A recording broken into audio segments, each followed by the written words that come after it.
Good morning. It's a Sunday morning, and that means it is once again time for the House Whisperer Show, right here at WWDB Talk 860. Stay tuned for expert advice about maintaining your house from the roof to the basement, featuring the guy who tells us that there's a story in every house, and he knows them all. Jack Milne. I'm Barry Reisman. And Jack, good morning. Glad to have you back on WWDB. Well, thank you, Barry. Here we go. We're in September. August flew by. Oh, yes, indeed. The school bus is out the door. Yeah. I know. Holy moly. The golf team is going crazy. My son made the high school golf team here at Pennsbury. And they have a very short season. It's only to the end of the month, but, man, he's been playing every day. So God bless him, I wish him well. But, today's topic, like last week I did a show on cost versus benefits.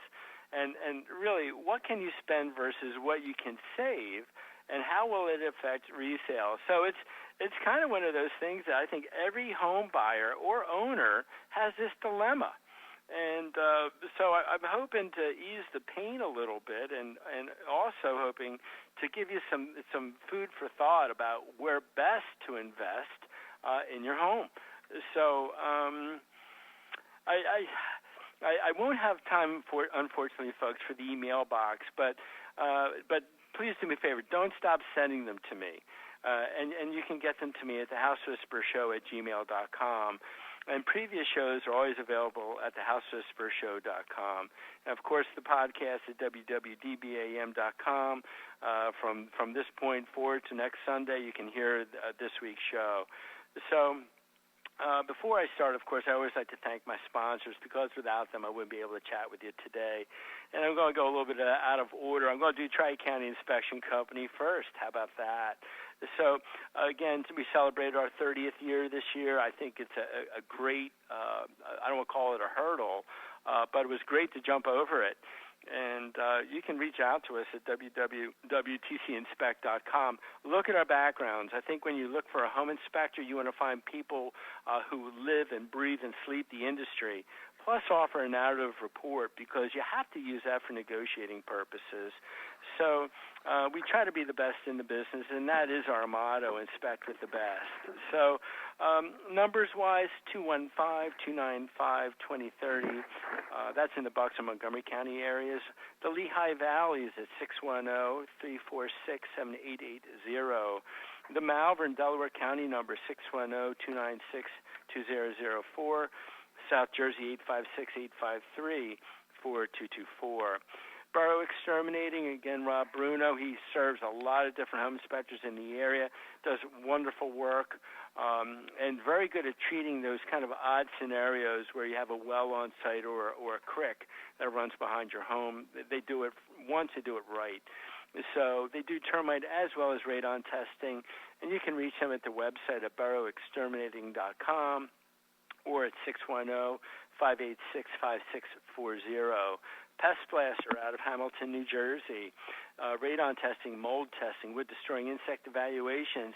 And what I find particularly interesting is pest removal.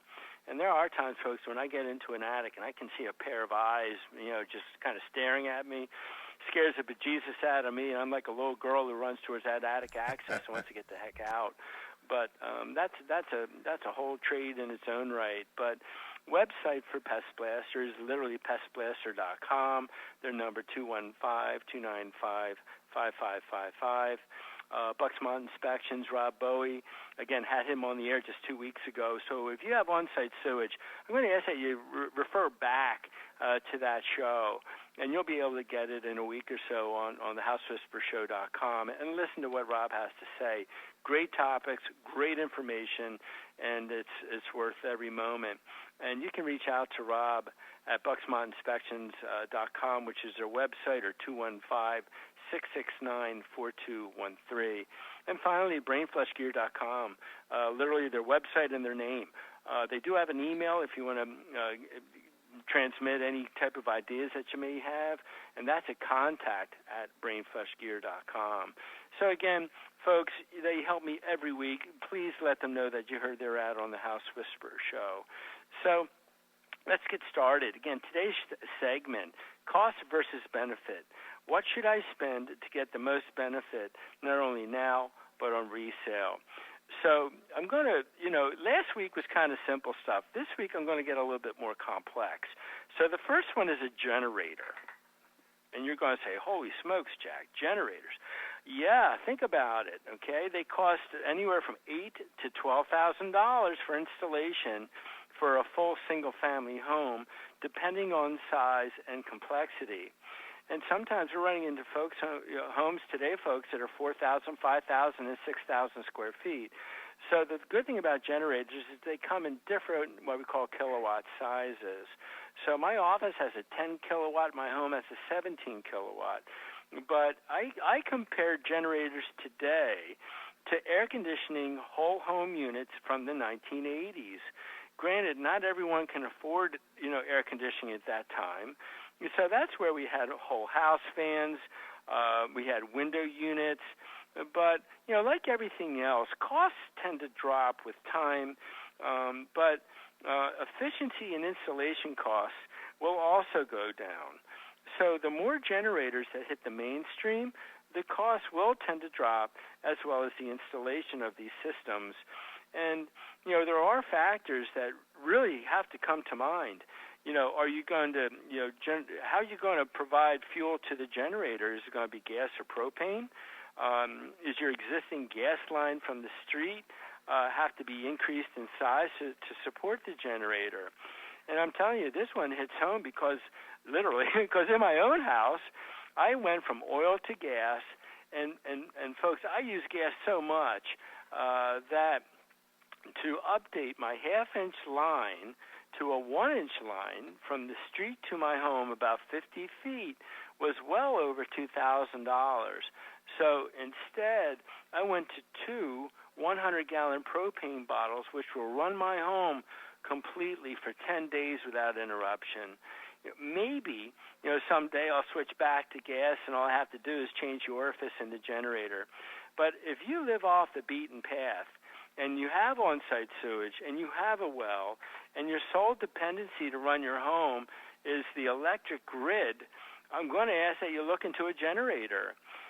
30 seconds in the dark, and all power is restored. You can flush your toilets. You can run your sinks. You can cook dinner. You can put on the stereo. You may not have TV because, the big cable companies have blown out, but who cares? The investment may be high, but upon resale, you're going to figure 90 to 100%. And it's one of the few things besides insulation that I've seen that when people pull up and you have a generator and it costs you $8,000, you put that right on top of your asking price and you will get the money back. And I have this discussion all the time for home buyers that fit the category. And believe me, we've had brownouts, we have storms, and this is going to continue because what's happening with the recovery that's going on right now and all the new homes that are being built, honestly, this is just more strain on the grid, and I can't even say it, but in the past, our structures have not stayed up to demand. So you can blame it on the politicians, because I do. And in more communities, I'm seeing more generators installed. Now, my neighbor had one installed because her husband was on an oxygen machine, so they could not afford to lose power, as it could be life-threatening. And again, it's a fairly high cost, but the benefits are truly incredible. Now, the next one I'm going to talk about is kind of interesting, I hope. It's Bilco doors versus foundation windows. Now, with the change of the building codes in 2012, today, when you finish your basement, regardless of the age of the home, a second means of egress is required. Now, egress is for fire safety. The basement steps is one means of egress, but a Bilco door or a foundation window is now required. Now, some townships require one of these two items regardless of the age of the renovation when you're selling your home. So let's talk first about foundation windows. Installed, Costs I'm seeing are running between $3,500 and $4,500, depending on the type of foundation. Poured concrete is a little bit more difficult to cut than block concrete. And a Bilco door I've seen running anywhere between $5,500 and $6,500. Now, the foundation window looks a lot like a manhole next to your home with a ladder, a ground drain, and a plastic rain cover. A sliding window is installed at its base that must, and I have to emphasize must, be connected to your security system, as these windows are designed to lift and come out so you can exit your home. Now, to me, a burglar or any other unwanted person can lift the rain cover, make access below grade, and work without interruption breaking into your home. And granted, it does allow light to come in. I think that's the only real benefit. The Bilco door has a lock on the underside, and a steel entry door can be installed at the basement wall. And all the big stuff, think about it, like, say, a pool table, a ping pong table, sofa, bar and accessories, TVs. I don't know, ladies, I apologize. I'm talking all guy stuff. But you don't have to bring these big things through your home and down the existing basement stairs. There is no light, though, but I have seen homeowners put a screen door at the bottom of the Bilco entry and open up the doors. So you still can get light, you still can get air, and I'll tell you what, my vote, the Bilco door. Prices versus benefit, I think, is huge, especially when you want to sell that house with a finished basement. So, Barry, why don't we take a quick moment? We'll jump back to our sponsors, and when we come back, let's see, we're going to talk about kitchens and bathrooms. Sounds good to me. We'll be right back with Jack on the House Whisperer Show.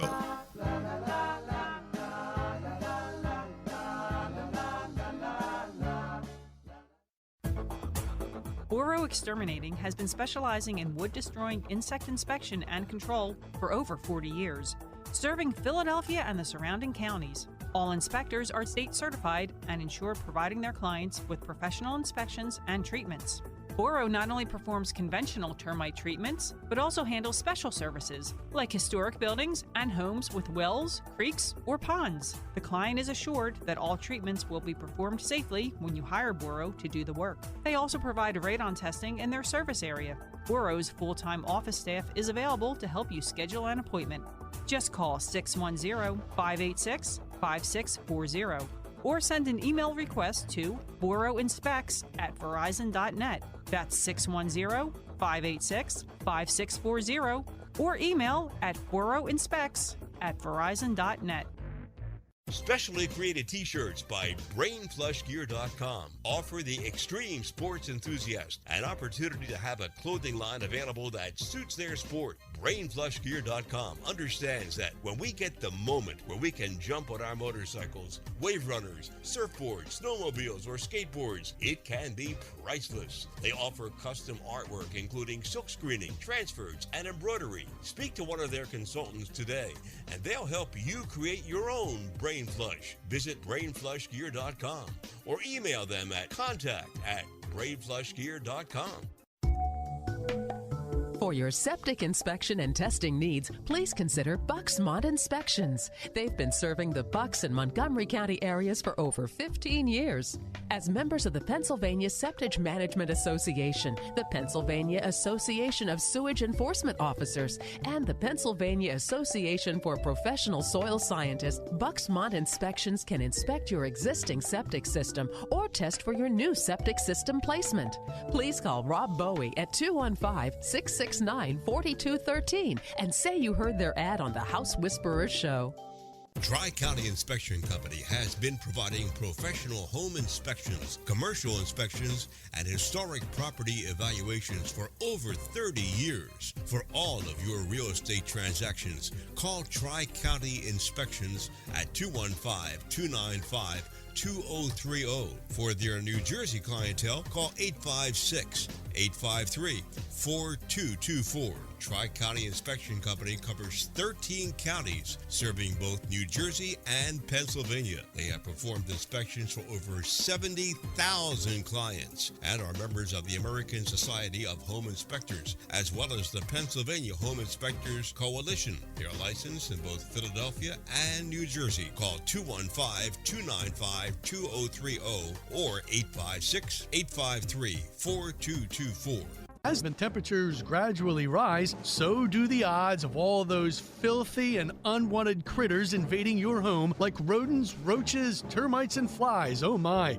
This summer, if you want to feel safe and secure from a possible creeping, crawling disaster, do yourself a favor and call the exterminating experts at Pest Blaster for all your pest control needs, including tests for radon and mold. Please visit pestblaster.com and you'll be sold. 215-295-5555. Our house is a very, very, very fine house. You're listening to the House Whisperer Show. Jack Milne is here, and Jack, let's pick it up where we left off. Great topic today. Well, thank you, Barry. And our topic was really, left over from last week, which is cost versus benefit. What should I spend? What is the return on that investment? And how will it affect the sale of my home? Now, this one, kitchens and bathrooms. I think we all know that as a buyer and a seller, updated kitchens and updated bathrooms help sell the property. And you know why? The kitchen is where our family lives. Granted, we have auxiliary rooms like, dining rooms and living rooms and family rooms. But regardless, whenever you entertain, it seems that the kitchen table and that kitchen environment seems to create less stress, especially when people first walk in the door. Eventually, you may migrate to the living room or the family room, but all congregations, start in the kitchen. So, both areas are the most expensive rooms to renovate, but you ready for this? You only get 50% of your out-of-pocket costs when you sell. So, in other words, if you're going to put in a $30,000 kitchen, which are real costs in a standard 15 by 20 kitchen today, when you sell it, it's worth $15,000. Now, you want to put high-end equipment in it because it's your space and it's your emotions. But think about some of the costs today. A refrigerator. If you like one of those big side-by-side Sub-Zeros, folks, they're $10,000. So if you want a high-end stove, you're looking at maybe $5,000 to $7,000. Granite countertops, $6,000 to $8,000. A 3-tier dishwasher, $1,500. And the prices keep going up. And what I'm finding is that the quality of the appliances tends, not to be as top-notch as what you're paying for. So, and believe me, I'm in this business every day. So, kitchens, again, if you're looking at it for an investment to help sell your house, yes, this is what people look for, but it's a loser. Okay, you're going to get 50% back. And think about it. If you're going to spend that $10,000 for the refrigerator, honestly, you're not going to get $10,000 back on that investment when you go to sell. Bathrooms, on the other hand, can run as high as $8,000 to $10,000, and that's with like a full wall, shower, a walk-in shower. Please, folks, today, no more jetted tubs. This is a bathroom with 2 sinks. Tile everywhere. Powder rooms today can run anywhere from $3,500 to $5,000. A lot of it, again, depends on your fixtures, your sinks. Literally, how you turn on the water can add anywhere from a $60 base fixture to I've seen $300, $400 sink fixtures. So it's really, again, it's an emotional purchase. But one thing that I do advise my clients on is that with basement bathrooms with a macerator pump, can run as high as $5,000 to $7,000, but the macerator pump alone, included in that $5,000 to $7,000, can run anywhere from $1,200 to $1,500 bucks. So take that $1,200 to $1,500 and subtract it from that $5,000 to $7,000. But my suggestion is don't put a tub or a shower in a basement bathroom, because honestly, folks, they don't get used. And I think it's honestly a tremendous waste of money and effort. And I think having a tub or a shower invites someone to sleep downstairs. And I don't suggest that, regardless if you have that second means of egress, because if you have a home that heats with propane, gas, or oil, carbon monoxide is being produced by these appliances, and it's going to come from the furnace. It can come from the water heater, and it could also come from other gas lines that you have in the area. So carbon monoxide is heavy, and so if you have someone in a basement, typically with lower ceilings that you may have on your first and second floors, there's a higher risk of a failure of life. So as I advise my kids, party all night downstairs, but go to bed upstairs. So my advice is the house whisperer is no bedrooms downstairs. Save the money on the tub and the shower in the basement. So, folks, bottom line, when selling bathrooms and kitchens, again, they do offer nice presentations, but the cost versus benefit on selling is on the lower scale. So I want you to give that some consideration. If you're an investor and you're redoing a house for resale, make it pretty. Please just do me a favor, offer at least a self-cleaning oven. I think it shows a little bit of chintzy when you're redoing something for resale and you put in a stove that's worth $200. Sometimes that's a reflection on other work that you've done within the home. So, again, that's for me. So one more topic I want to talk about, and it tends to be fairly expensive, but when you listen to my rationale here, you're going to find out that it's really not too bad, and that's roofing. Now, there's that old adage that there's nothing like a good roof over your head, and it is so true. The costs of shingles have doubled since Hurricane Sandy, even though the cost of oil has gone down. Now, why is this? I don't have an answer. I think it's just a way of supply and demand. So with so many houses being damaged because of that vicious storm, they have the opportunity to raise their costs. So, who can figure maybe a 2,500 to a 3,000 square foot home today can cost about $10,000 to replace the roof. And one of the things about a roof is that you have to. Because if it's leaking or you have blown off shingles, you have more shingles on your ground than on your roof, it's time. And today I always urge that when it comes time to replace your existing roof, replace the existing roof. In other words, take the shingles off the roof deck. This gives you an opportunity every 20 to 25 years to see what your wood decking looks like, and it doesn't cost much to replace it. But we look at weight factors today, and today's shingles are far heavier than what they were putting on in the 60s, 70s, and 80s. So you always want to remove the first layer and start fresh. Now, with today's shingles lasting 25 years, if we do the math, for about $400 a year over 25 years, got me? That roof is keeping you dry, is protecting you and your family, and is one of the best investments for cost versus benefit. On resale, you can expect almost 90% return on a new roof. So if you put out 10, you're getting back 9. Okay? That's not bad. Pick a color, though, that complements your siding and your shutters. Off colors become a huge distraction, and curb appeal is everything. So a roof that is worn or missing shingles becomes a turnoff when your prospective buyer and realtor drive up. Now, curb appeal, in my opinion, is only 15 seconds. And that's all you have as a seller to make your house presentable enough to have your prospective buyer open the car door, stand on your front lawn, and take a good hard look before they knock on your door. So that roof and that investment may have just sold your house. So think about that.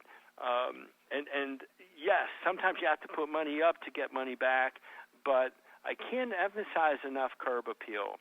And one more side note before we have to go, but curb appeal is also shrubbery. And months ago I talked about how shrubbery can affect how someone perceives your home. So if you're getting ready to sell, even though the fall is upon us, it's not too late to tear out any of the old shrubs that have been around since you took possession of the home in the 70s or early 80s, because all the shrubbery now is 30 years old and is overgrown. So you want to give your house really a fresh perspective for just a few $1,000s and make it look fresh. Make it look great, grab that curb appeal. Make it get that client and your prospective buyer out of the car and have them knock on the door. Again, it's a lot like fishing. You got to set the hook and offer the bait. Well, next week, my topic is kind of interesting. It's going to be kind of like this. Being a home inspector, what does it take? This story really kind of came from a dear friend of mine who has since passed on that I've known for 15 years and has helped me tremendously through the Pennsylvania Home Inspectors Coalition. So I'm kind of dedicating the show to Joe Kelly, and a wonderful man and just a great asset. So as it is Sunday, please spend time with friends and family. I look forward to talking to you next week on the House Whisperer Show. All right, Jack, and everybody, tune in again next week for another edition of the House Whisperer Show with professional home inspector Jack Milne. And to listen to previous programs, or if you have any questions, visit thehousewhisperershow.com. I'm Barry Reisman. Thanks for listening to WWDB.